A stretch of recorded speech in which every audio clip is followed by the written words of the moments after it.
kita merdeka. Jadi kalau main hutang-hutangan sejarah, sebenarnya kita punya hutang besar terhadap bangsa Palestina. Itu sebabnya seluruh presiden kita kecuali Prabowo. Gak ada utang sama bangsa Palestina. Utang apaan, Bang? Ya. Utang apaan bangsa kita kepada Palestina? Utang apaan, Bang? Sabar. Jangan ngaco. Iya, Anda sendiri di Indonesia ini cuman Anda yang tidak ngaco. Gua kasih tahu ya, biar lo tahu. Ada hoax yang bilang katanya Palestina negara pertama yang ngakui kemerdekaan Indonesia. Itu hoax. Karena 1945 Indonesia merdeka, belum ada negara Palestina, belum ada bangsa Palestina. Itu hoax. Semangat betul dengan salahnya ya. Wah, diserang-serang terus. Jadi ketika Pak Prabowo waktu itu ngomong, Bang Aiman, untuk mewujudkan perdamaian, kita harus menjamin keamanan Israel. Itu adalah pernyataan yang terukur dan Pak Prabowo ngerti sejarah. Justru orang-orang yang nyinyirin Pak Prabowo itu orang-orang yang ahistoris dan minim literasi sejarah. Gue jelasin, faktanya semua konflik di sana dimulai dari Arab nyerang Israel duluan. Setelah cukup lama jarang muncul di ruang publik, Permadi Arya kembali viral ketika hadir sebagai narasumber dalam acara debat di iNews dalam program Rakyat Bersuara. Dalam forum itu, ia tampil sebagai salah satu pihak yang membela posisi Israel dan Amerika Serikat dalam konflik yang berkepanjangan di Timur Tengah. Sejak awal pembicaraan, Abu Jandal langsung melontarkan kritik kepada kelompok masyarakat yang menurutnya memiliki sentimen anti-Amerika dan anti-Israel yang ia nilai lebih banyak didasari kebencian emosional tanpa memahami sejarah konflik secara utuh. Sorry, gue tata negara ini gue nggak ngerti sampai ngantuk gue dengernya tadi. Jadi, Bang Aiman, gue ini seorang Muslim. Dan gue ini diajarin di Al-Quran bahwa jangan karena kita membenci suatu kaum kita berlaku tidak adil. Surat Al-Maidah ayat 8 ini banyak yang pakai jilbab, silahkan cek. Jadi ini banyak sekali BOP lah, Iran, intinya nih sentimen anti-Amerika nih luar biasa sekali di negara kita ini. Dan semua didasari sama kebencian buta tanpa mencoba adil seperti yang disarankan Al-Maidah ayat 8. Ini mumpung ada adik-adik di sini masih muda ya, aku mau coba fondasi sejarah itu penting loh. Padahal adik-adik tahu nggak, Amerika tuh punya peran besar sekali pada kemerdekaan kita. Orang tuh ingatnya cuma 17 Agustus saja, orang lupa pada 1945 Belanda balik membonceng pasukan Nika untuk melucuti yang waktu itu pengen melucuti tentara Jepang. Prinsipnya adalah jangan karena kita membenci suatu kaum kita berlaku tidak adil. Berusahalah adil untuk Amerika. Coba pahami kenapa Amerika nyerang Iran. Jadi adik-adik perlu tahu, Iran ini adalah salah satu donatur terbesar untuk dua kelompok militer di Timur Tengah. Yang satu namanya Hizbullah di Lebanon, yang satu namanya Hamas di Gaza.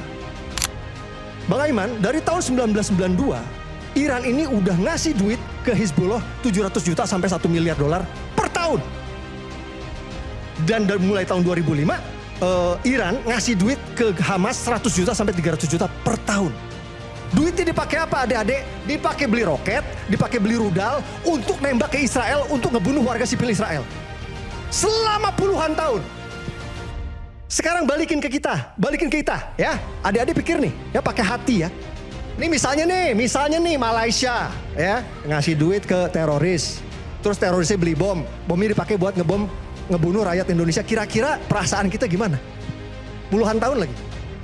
Saya yakin demi Allah, demi Rasulullah, pasti kita rela banget, ikhlas banget perang sama Malaysia. Benar gak?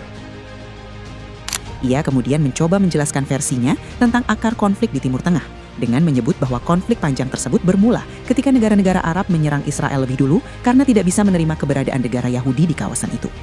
Dari sudut pandangnya, narasi sejarah itulah yang menurutnya sering diabaikan dalam diskusi publik di Indonesia. Bahkan dalam alur penjelasan yang cukup panjang dan berulang, ia juga mengaitkan pandangannya dengan langkah Prabowo Subianto yang ingin berperan dalam inisiatif perdamaian internasional melalui Forum BOP, yang menurut Abu Janda menunjukkan bahwa pemerintah Indonesia memahami konteks sejarah konflik tersebut. Wah, diserang-serang terus. Jadi ketika Pak Prabowo waktu itu ngomong, Bang Aiman, untuk mewujudkan perdamaian, kita harus menjamin keamanan Israel. Itu adalah pernyataan yang terukur dan Pak Prabowo ngerti sejarah. Justru orang-orang yang nyinyirin Pak Prabowo itu orang-orang yang ahistoris dan minim literasi sejarah.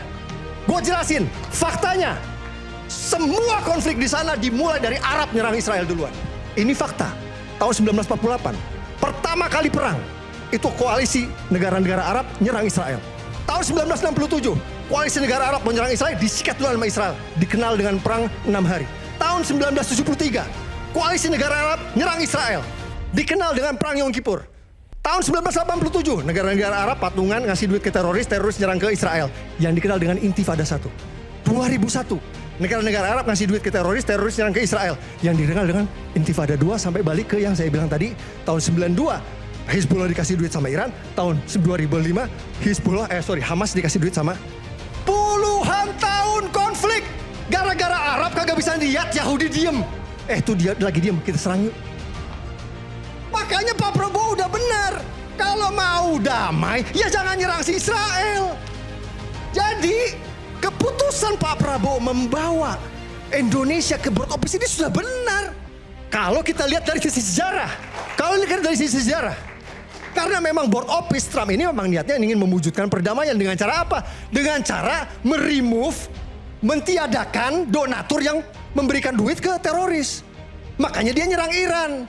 Itu yang diserang sama Iran bukan rakyatnya loh. Rezimnya loh. Amerika cuma pengen rezim Iran yang suka ngasih duit ke teroris itu diganti dengan rezim yang tidak pernah ngasih duit ke teroris. Simple. Tidak ada donatur, tidak ada teroris, tidak ada perang, damai. Tepuk tangan dong. Jangan si Bang Ferry doang yang ditepuk tanganin sama lu. Bisa saya tanggapin? Dikasih berapa sama Bang Ferry? Bisa Jadi saya sekali lagi ini kalau Pak Prabowo denger ya. Kalau Pak Prabowo denger nih ya. Maaf. Istilah peribahasa anjing menggonggong kafilah berlalu. Maju terus Pak bersama BOP. Jangan mundur Pak. Ya, karena BOP adalah jalan kebenaran menuju perdamaian. Terima kasih. Namun, suasana mulai berubah ketika Ikrar Nusa Bakti mencoba menanggapi penjelasan tersebut dengan sudut pandang yang berbeda. Profesor Ikrar mencoba menjelaskan bahwa peran Amerika Serikat dalam konflik kawasan tidak sesederhana yang digambarkan, dan menurutnya ada banyak dimensi geopolitik serta sejarah intervensi yang perlu dipertimbangkan. Belum lama ia memulai penjelasan, Abu Jandal langsung memotong pembicaraan dengan nada yang semakin tinggi. Suasana debat yang awalnya masih berupa pertukaran pandangan, perlahan berubah menjadi lebih tegang karena interupsi terjadi berkali-kali.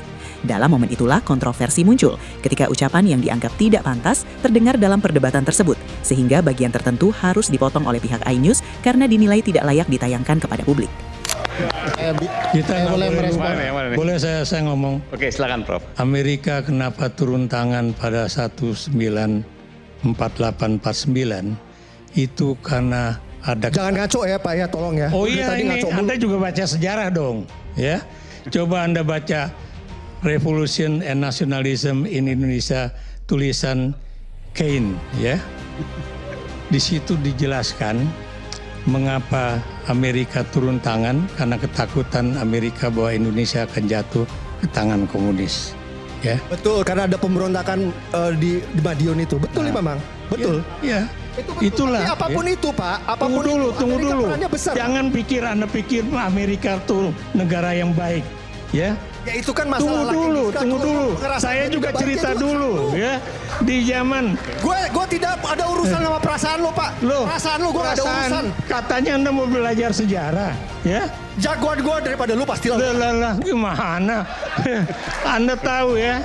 Oke, selamat. Enggak, lu tuh terlalu baper Pak. Dari tadi kok lo komentar gue perhatiin lu Enggak, terlalu gimana baper. baper? Jangan bawa perasaan Pak. Enggak ada urusan Ya, perasaan jangan di sini. bawa perasaan. Ini perasaan Lu nggak suka bagaimana Amerika. kita. Bang Ferry gak suka sama Trump. Oh. Lu gak suka sama Israel. Itu perasaan lu semua. Enggak ada. Gue gak ada urusan sama perasaan lo. Jangan dong. Enggak apa-apa Anda bilang. Jangan menggunakan kata-kata Tapi itu, jangan. Anda harus tahu ya, itu ketika Partai Republik itu dengerin dulu. Perdebatan yang seharusnya menjadi ruang adu data dan adu argumen, akhirnya justru lebih banyak diwarnai serangan personal dan interupsi emosional, sehingga inti pembahasan tentang sejarah konflik dan peran negara-negara besar dalam geopolitik Timur Tengah menjadi kurang tergali secara mendalam. Yang dibutuhkan bukanlah suara paling keras atau serangan personal kepada lawan bicara. Yang dibutuhkan adalah argumen yang kuat, data sejarah yang jelas, serta kemampuan menjaga etika diskusi.